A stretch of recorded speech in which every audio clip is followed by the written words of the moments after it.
That prisoner put an apple on his own head, but the captain's bullet missed the target. Then it was my turn. I was so hungry, I couldn't stand it. So I took a bite of the apple first. The captain looked very confused. He then raised his gun and aimed at me. Suddenly, my compatriot started singing a German hymn. The captain seemed moved by the song. He actually made an exception and let me and the boy go. But the corporal reminded him that the day's execution quota had been met. So the captain called over a prisoner of war and threw his head away. The next second...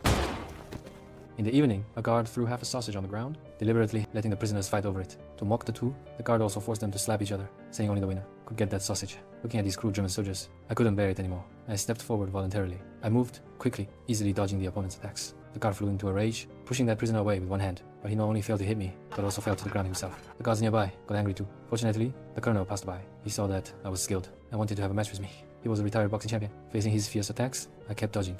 Suddenly I seized the opportunity and punched the colonel, but he was not angry at all and even praised my skills. After this boxing match, I got bread as I wished, but I didn't choose to keep it for myself. I shared it with my compatriots. But before the boy could eat it, he started coughing violently. To get medicine for him, I had to beg that colonel, but I forgot he was a German. I had to leave dejectedly, but the colonel fell into deep thought. He took me to see his superior. They could provide me with food on the condition that I boxed for their amusement. They arranged a match for me, and my opponent was a big guy. No one believed I would win. They all bet on the man. Because I hadn't practiced for a long time and suffered from chronic malnutrition, I was beaten back steadily, but as a professional boxer, I quickly regained my rhythm. Finally, I won the match successfully. This time I not only got more bread, but also an easy job. The doctor treated my wounds. I took the chance to speak up quickly and begged for some medicine. The boy felt better after taking it. But what awaited me next were those officers who had lost money. They were very unwilling, so they found a muscular strong man to be my opponent. All the officers came to this match, and they even pardoned some Jews, because they were worried that my brave image would incite more prisoners to resist. They not only wanted to win, but also wanted me to die on the stage. But they miscalculated. The strong man didn't know how to box at all. He only relied on brute strength. In the end, I ended the match with a powerful punch.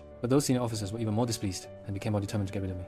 The old man was on the ground picking up gold. In front of him was a large group of soldiers. The officer stared at him motionlessly, but he continued his actions. He knew he was doomed to die, so he secretly hid a stone. 1 second before the soldiers fired, he threw the stone at the mine first, preparing to escape during the chaos. The officer saw the situation was bad and immediately ordered to fire back. Bullets were fired densely. The old man immediately raised a shield, cleverly blocking all attacks. The smoke from the artillery made the officer think the old man had been killed, so he quickly sent a soldier to check. But before the soldier could get close, a mine flew overhead, instantly blowing the soldier away. Then he sent 2 more soldiers. This time, it still didn't work. They were all blown to pieces. To avoid unnecessary casualties, the officer ordered 2 prisoners of war to be dragged out, making them lead the way in front. Fortunately, the 2 prisoners were not killed. Instead, they led the army through the minefield successfully. Then they chased in the old man's direction. By then, the old man had escaped far away. He used ash to stop the bleeding on his arm, then tied his thigh tightly with a belt, pulled out the bullet directly with a knife. The intense pain made him faint. He didn't know how long it was. He was woken up by a loud roar. It turned out that the army was chasing again. They also brought military dogs to search. The old man had a good idea. He rolled and hid under the car, grasped the car chassis with his hand, then took out a dagger and pierced the fuel tank to cover the smell of blood on his body. But he never expected. The spilled gasoline attracted the soldier's attention. The soldier immediately ordered to stop and check. Seeing that he was about to be discovered, the old man fled directly to the river. But the next second he was spotted by the enemy. The sniper raised his gun, shooting him in the calf with 1 shot. To torture the old man further, the officer ordered the military dogs to tear him to death. The old man calmly struck a match, setting himself on fire all over. The military dogs were scared and stopped. The old man took the chance to run towards the river. The soldiers kept shooting at him. He grabbed the weeds and submerged himself in the water. The soldiers wanted to go into the water to arrest him, but as soon as he dived into the water, he was attacked from behind by the old man. The soldiers on the boat were shocked by this scene, but under the officer's order, they still had to jump down. Soon the water turned red again. The last soldier tried to row away. The officer immediately ordered to shoot him dead. Then something strange happened. The boat was still moving. Only then did the officer react, but the old man had already reached the other side.